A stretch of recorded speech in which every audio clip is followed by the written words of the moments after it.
Hello guys, it's me, Jello again. Trip po ba pumunta sa Marilake o sa unahan ng Marilake? Here at Yeyes Pizza and Coffee. Yeah, masarap ang food dito. Kaya ang dami pumupunta.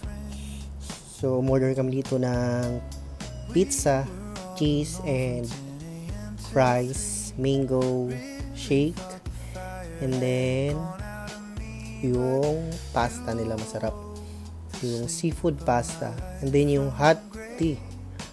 Although lahat ng food nila masarap kasi kaya marami palaging tao. And then good yung weather dahil malamig, perfect sa date bonding ng family. Ayan lahat ng order namin. So kung nagbabala kayo ng Marilake, sa unahan lang to ng Kabsat.